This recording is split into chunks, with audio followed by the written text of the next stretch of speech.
Greetings from Dallas Baptist University.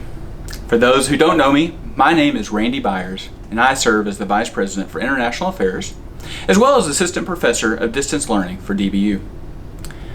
Today, I want to talk with you about our response to the crisis situations that happen to us. As it turns out, we are not living in unique times. Now, I know that may not sound accurate, but be reassured that human beings of every generation have lived through times that go well beyond the trials we are facing right now. This does not minimize the pain and suffering we're all feeling. You know, within the last month, our DBU family has lost numerous loved ones to the scourge of COVID. You feel the pain, we feel the pain. Rather, it is to put the suffering into context so that we have hope for a better tomorrow. If suffering is then a common condition, how do we approach the years ahead? It is during these times that we must be prepared to stop, to listen, and to act with the wisdom we have been granted as leaders. Now is not the time to hide in fear, but to anticipate a future we cannot even imagine today. So, let me take a moment to tell you a story. In the not-so-distant past, the world was still reeling from the 2008 economic crisis that brought so much economic pain to many of our families. As often happens in the aftermath of a crisis, an unusual event occurred that would change the course of history. On that momentous occasion, a man by the name of Laszlo Hanyecz bought 2 pizzas. Now wait, hear me out. Like so many other things in our life, these small moments may not seem important at the time, but they can have big consequences for our future. Something was different about the way he paid for these pizzas. As a person who loved technology, he had begun experimenting with a new type of security on the blockchain called Bitcoin. He is the first person in history to have made a payment using Bitcoin. At the time, he paid 10,000 Bitcoins to purchase his pizza. Now, you may not know this, but today each one of those Bitcoins goes for over 36,000 US dollars. Undoubtedly, the most expensive meal in the history of man.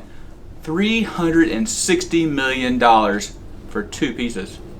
Can you imagine giving up millions? Isn't it remarkable how one decision could have such long-term consequences? We can look at it 2 ways.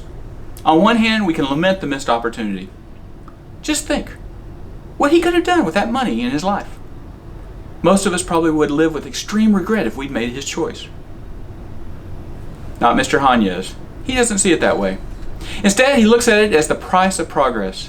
In purchasing those pizzas, he made a choice to go all in towards something he believed would be revolutionary. He was the first to step out and embrace the potential of Bitcoin for something beyond a simple computing novelty. He forfeited his fortune, even if it was unknown to him at the time, so that others might build upon his sacrifice.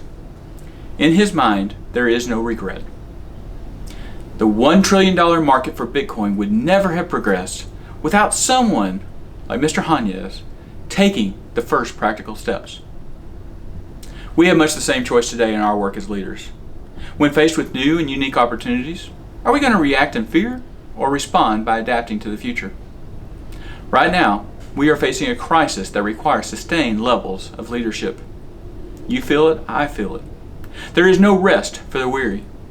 What calculated risks are you willing to take to make a better life for your school? What new technologies, pedagogies, or leadership models are you experimenting with at your institution? As Liz Bohannon reminds us in her video series, Surviving and Thriving in a Crisis, we must know the difference between reacting and responding. Reactions are rooted in raw emotion like fear. They hold us back or propel us forward without a plan. On the other hand, responses are carefully considered. Don't let an emotional reaction to the uncertainty of the times keep you from developing a strategic response. There is no better moment in time than now to make that hard decision that is going to establish your future.